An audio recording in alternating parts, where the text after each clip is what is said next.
Hello and welcome. My name is Raj Persaud and I'm a consultant psychiatrist in private practice based in London. And I'm delighted to be joined by Dallas Denery, who's Associate Professor of History at Bowdoin College in the USA. He's the author of Seeing and Being Seen in the Later Medieval World, Optics, Theology and Religious Life, and the co-editor of another book, Uncertain Knowledge, Skepticism, Relativism, and Doubt in the Middle Ages. But we're interviewing Dallas today because of a new book he's just published called The Devil Wins, A History of Lying from the Garden of Eden to the Enlightenment. And this book is published by Princeton University Press. Basically, it's a review of the history of our personal relationship with lying between a couple of key moments in history, dating from around the 4th century, I think, till around the beginning of the Enlightenment, around the 17th and 18th centuries. But let me start by asking you, Dallas, why is this historical analysis of lying and attitudes to lying between these particularly key moments of history that you've picked, why is that understanding so important to us today? So I guess there's two responses to that. Sort of the academic response is, I think historians have an incorrect understanding of attitudes about lying over the course of the Middle Ages and the Renaissance and the scientific revolution. And so those are academic sorts of reasons. I think from our own perspective today, it's important to sort of understand the cultural shifts and the transformations and ideas that sort of shape how we think now about different sorts of ethical ideas, in part to make us more aware of why we think we do about what we think is right and wrong and good and bad behavior. And I think one of the theses you're advocating is the notion that we seem to become rather relaxed about lying. We almost see it as a kind of necessity, a kind of necessary evil in everyday social life. Yet back in history, it was taken much more seriously and was at the cornerstone of the ethical or moral life or belief in God. Yeah, so the book looks at how it is that people began to think that lies were actually necessary for society to work. And that if we didn't lie, society might actually fall apart. And the significance of these kinds of discussions for people living in the Middle Ages or the Enlightenment had to do with their religious beliefs and the sort of religious understanding that lying had for them, beginning with the Garden of Eden and the story in the Garden of Eden and how that sort of affected and transformed the very world we live in. And we're going to get to the Garden of Eden story because, again, your analysis of what happens in the Garden of Eden is very impressive. And I challenge anyone not to have read your chapter on the Garden of Eden and not to dominate any dinner party from that point onwards in terms of explaining the true significance of this cornerstone story in the Bible. But before we get to that, the devil is in your title of your book. And the devil, you believe, is intrinsic in the notion of lying. And a lot of people wouldn't think of lying and the devil as so closely linked. Could you explain that link? Sure. It's most clearly made in the Gospels, where Jesus says that the devil is the father of lies. And when theologians read that, they would then go back to the story of the Garden of Eden, because everything in this history goes back to the Garden of Eden. And it's the serpent talking to Eve who tells the first lie. He lies to Eve, and so they assumed it had to be the devil disguised as a serpent. The significance of this for lying and for the world is that because the devil tells this lie to Eve, Adam and Eve are kicked out of the Garden of Eden, the world becomes a place with death and misery and pain and suffering. And so when people think about lying and whether it's okay to lie or not, it's never just this ethical decision, would it be a good or bad thing to do? It instead involves potentially doing what the devil himself did to ruin the world. And so when theologians and courtiers and all sorts of people think about the moral implications of lying, it always goes back to you can be with God or you can be with the devil, because the devil was the one who told the first lie. And this story, this arc of this incredible story that begins with this first lie, and then the descent of man, original sin, gets closed again with Jesus and the crucifixion on the cross. And there's a possibility of a lie there, because the devil is deceived. God lies, as it were, in your book, and doesn't declare his hand in having his son on earth. So there's a lie at the beginning of the story and a possible lie at the end. Is that right? Yeah. One of the problems people faced when they thought about whether it was okay to lie or not, and the function that lies play in the world, is that they read the Bible and believed the Bible and thought the Bible told us about the history of the world, and it told us about God, because God interacts with human beings in the Bible. And one of the problems is, in the Bible, it seems as if God sometimes lies. He might lie to Abraham when he tells Abraham that he has to go sacrifice Isaac. He certainly tells the demons to be liars in the mouths of the prophets in the book of Kings to King Ahab. And worst of all, and this is what you were just alluding to, it seems as if Jesus and Christ, the incarnation of God itself, if it's not a lie, is at least a deception. And the question they'd have to ask themselves is, so why does Christ, when he comes to earth, have to disguise himself as the man Jesus? Right? Because this is the narrative of the Bible. It's not just Christ walking around as God. It's Christ disguised as Jesus. And the way theologians made sense of this, from the time of Augustine, so 400 AD, say, maybe even a little earlier, was that Christ needed to disguise himself as a human being to deceive the devil, so that the devil would think that this man Jesus is so wonderful, so sinless, that if he could have Jesus, he would relinquish his control of all the rest of humanity.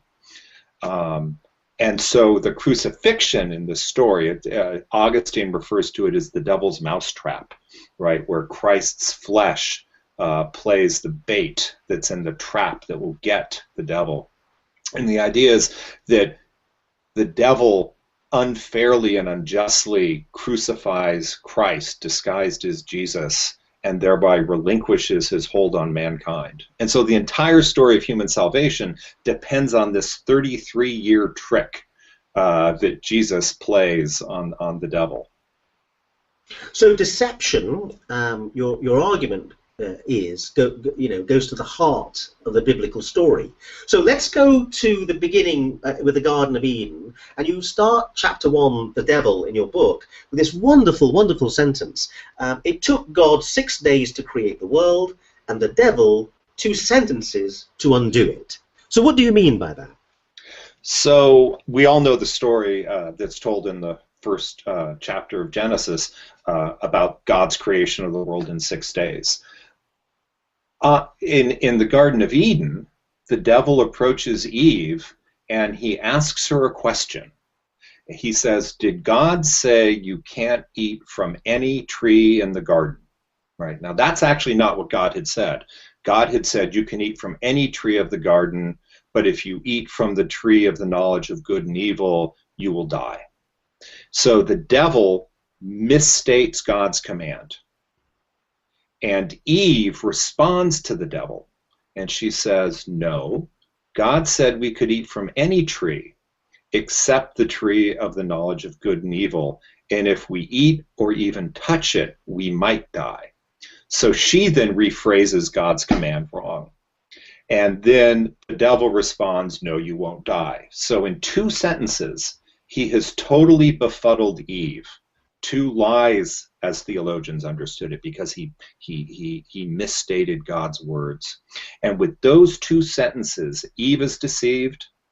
She tricks or convinces Adam to eat the apple. And when God finds out they've disobeyed, all of paradise is undone. They're exiled from paradise. The world is no longer bountiful and produces everything they need, but they're going to have to work and sweat and suffer, and Eve's going to have labor pains when she has children. So the entire world of paradise is undone by those two sentences the devil tells. And given that huge significance, what do you think the people who authored the Bible, or the thinking behind the story, what was it meant to tell us? What was it meant to say to us? You mean among the people who originally wrote it? Or the underlying message that theologians are trying to get, interpret that as meaning? Yeah, the meaning theologians took from it is that every lie is a sin, right? And every sin, can take the form of a lie, and that the worst thing we can possibly do is disobey God, to misinterpret His word, right? So when theologians read it, they always read when they read it thinking about the nature of lies and ethical behavior, they always understood it within this deeply religious context in which human salvation itself was sort of at stake when we talked about lies. So the layers in the story, because you go into it in great detail, are fascinating, aren't they? What was God's intention? What did He actually say to Adam? Then what did Adam say to Eve? And then what did the devil say to Eve? And so on and so forth. I mean, it's an incredibly layered story as you get into it. It seems outwardly simple, but incredibly complex.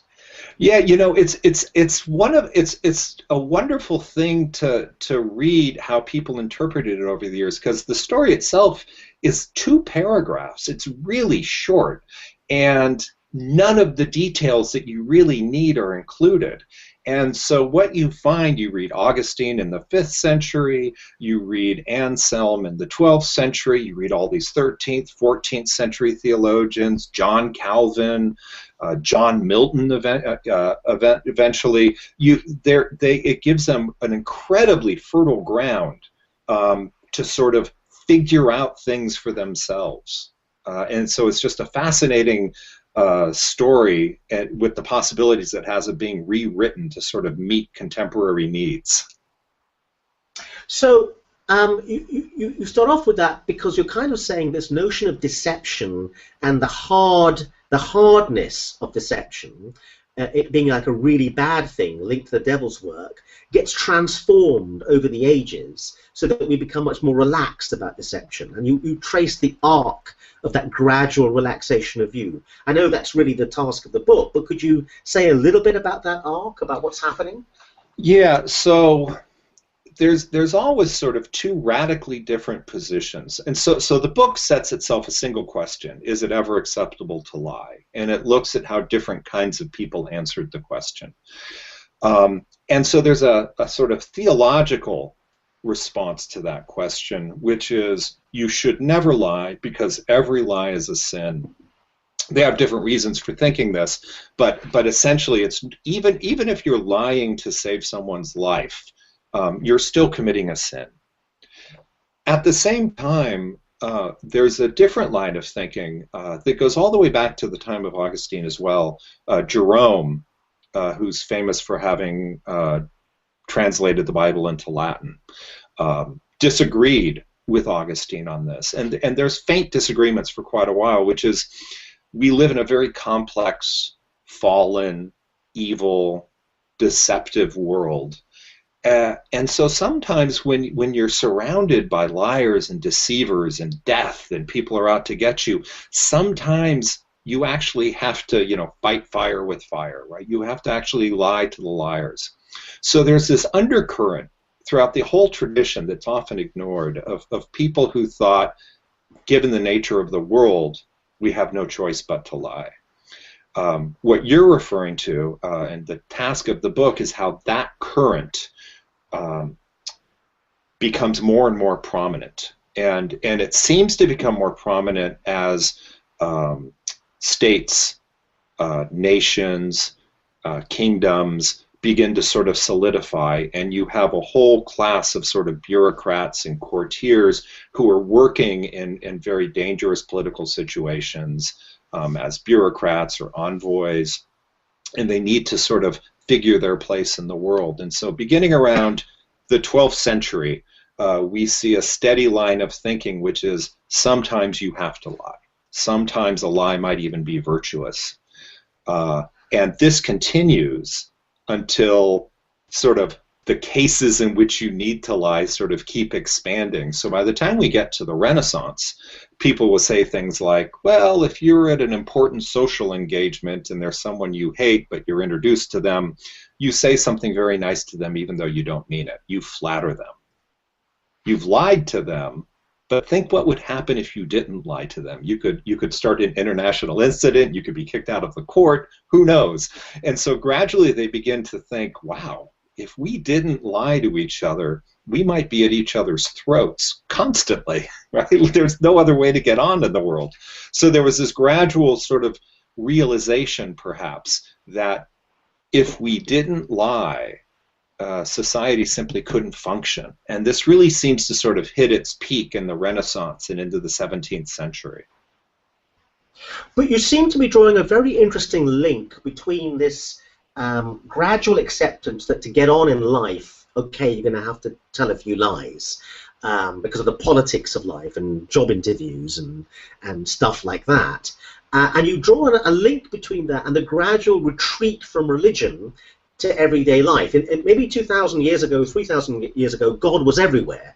God was in the weather. God was in the hurricanes. God was in the trees. And you felt God was in your head and knew when you told a lie. And gradually, as science came to explain stuff around us, and we didn't feel God was ever present, and God gradually retreated, it seems to coincide, if I read you correctly, with an increasing relaxation or allowance of lies as a necessity part of social life. Is that kind of what you're saying? Yeah, I think that's exactly right. What seems to happen is, as Renaissance courtiers and people hanging out in the salons in Paris in the 17th century consider just what it takes to get on in the world. You know, how do you survive this world? They begin to realize that sort of lies are just sort of a natural part of what we need to do. Now, there are some people who find this terrible and yet admit it's necessary. And there's other people who just sort of think, oh, well, this is sort of necessary. So by the time we get to the 1700s, there are people like the Englishman Bernard Mandeville, who writes this famous book called The Fable of the Bees, who essentially argues that if we didn't, our lies actually are what makes society work, right? I am self-centered. If I let you know how self-centered I was, I couldn't get anything from you I want, so I hide my self-centeredness, I pretend to be a good person, and you like me, and suddenly we work together, and we both get what we want. And so there's this way in which lies are actually the hidden hand that makes society work. All of this comes to its sort of culmination in the writings of Jean-Jacques Rousseau, right, the French Enlightenment thinker, who for the first time, so far as I can tell, offers a non-religious explanation for why we lie. And that becomes an important moment, I think, in the history of lying, because it's the moment at which lying is no longer, at least for some people, and then more and more over time, it's no longer a religious problem. It's just a natural problem. So in that sense, it's not so much that God vanishes, it's God becomes less important, perhaps irrelevant even, to the problem of lying itself.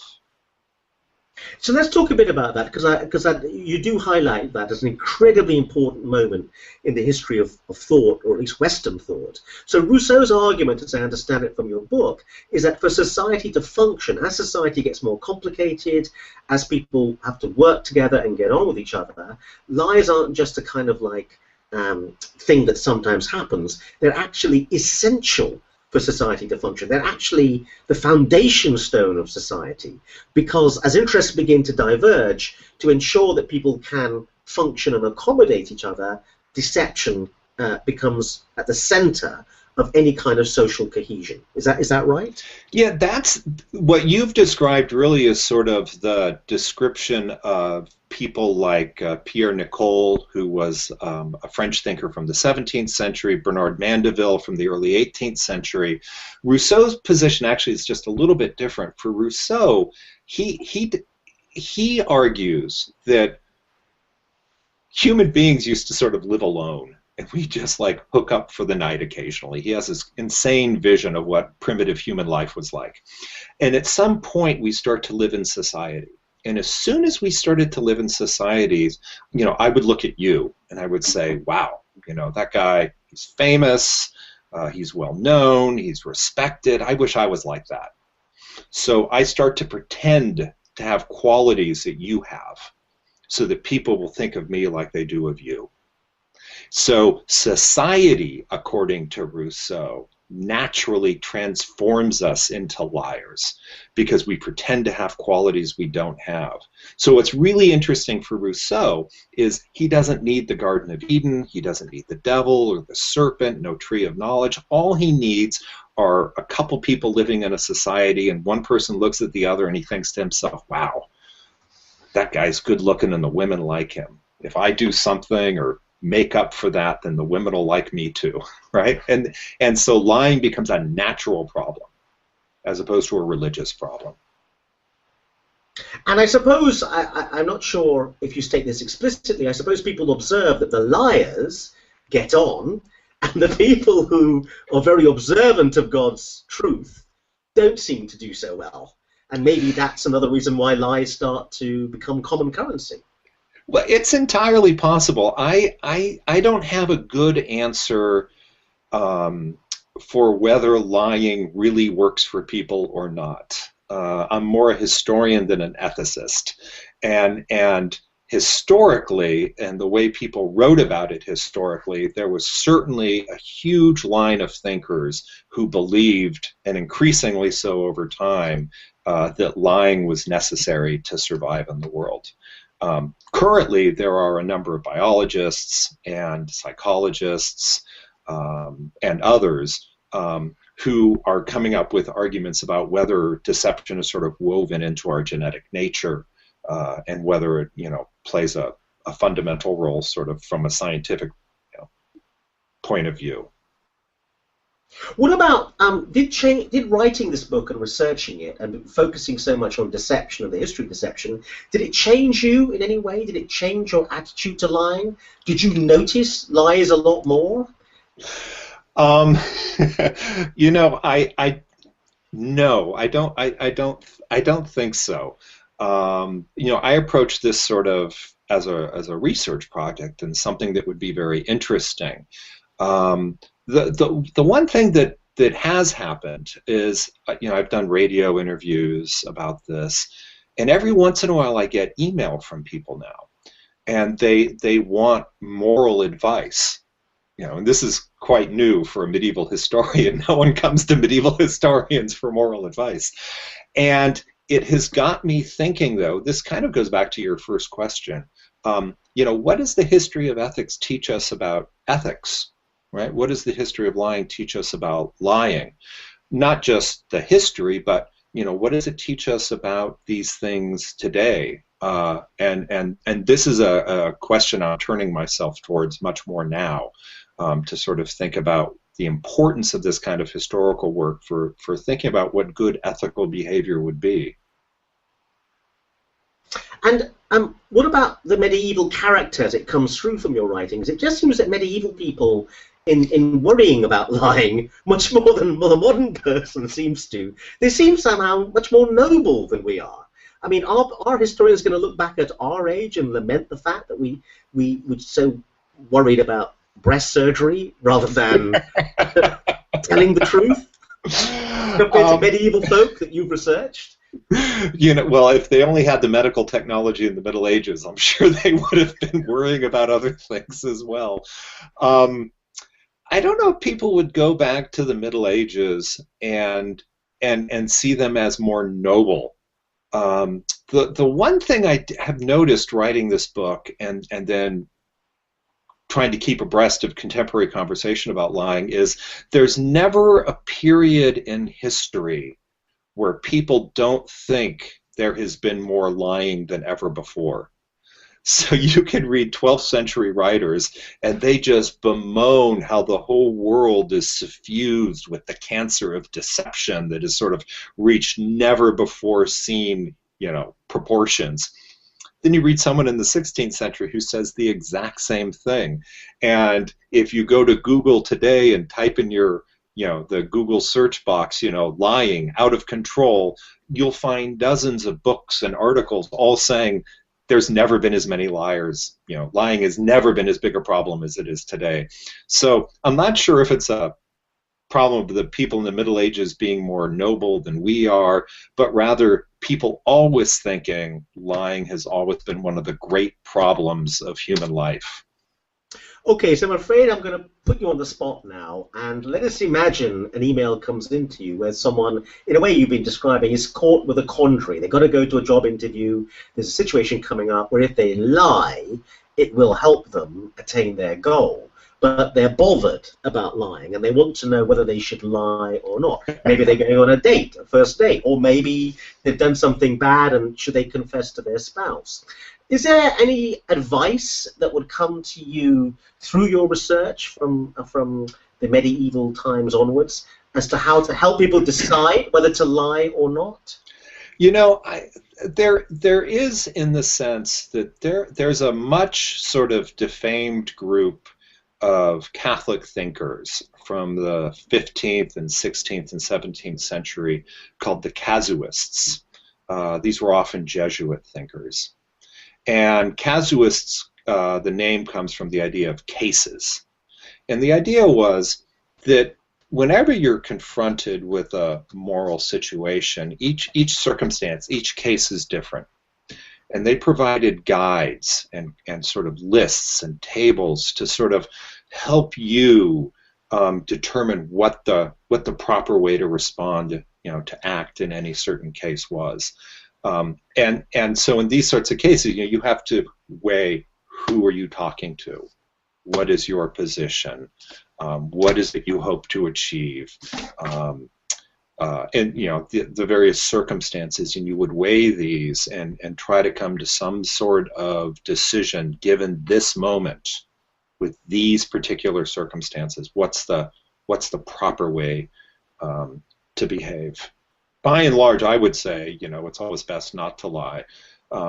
But, you can easily imagine circumstances where you might really need to, not for trivial reasons at all, to save someone's life, to keep someone from doing something that would really harm them, right? But these are difficult moral decisions. And I would say that today we're actually not trained to think about them very carefully. Whereas among the casuists, they wrote handbooks after handbooks about how you try to maneuver through these complicated situations. So you're saying that you should take it on a case-by-case basis? Go ahead, I'm sorry. No, you carry on. Yeah, well, I tend to think so. There is a tradition that says, Kant says this, Immanuel Kant, the German philosopher, you should never lie. Right? Whenever you lie, you're treating people as means to some end for yourself. You're debasing humanity every time you lie. So there are people who hold these very strict moral standards that are sort of absolutes. One of the things I learned from reading the book is there's this other tradition, which is we don't live in a world where moral absolutes really work. Right? You can easily imagine yourself in a situation where you might have a moral standard, don't ever lie. But you might have another moral standard, which is always act with charity towards other people. You can easily imagine a situation in which those moral imperatives conflict, in which lying might not be charitable. And then you need a way to determine, when they conflict, which standard am I going to let go of and which one am I going to hold to? And that's the tradition that I found very interesting in researching the book, that people who understood how deeply, deeply perplexing human life is. You just can't live it based on certain absolute moral standards that never change. One of the things that I thought might have changed in the modern era, and I'm not sure what you think about this, there's obviously the side of the person who's telling the lie, but there's also the person who's being lied to. And if we think about politicians and the fact they can get away with such brazen lies, there's a sense in which people seem to me to want to be lied to. And what about that aspect? I mean, people in a way collaborate with the lies that they're being told. I think you're absolutely right, and it's not just politicians. So this is one of the things these Renaissance courtiers were discovering.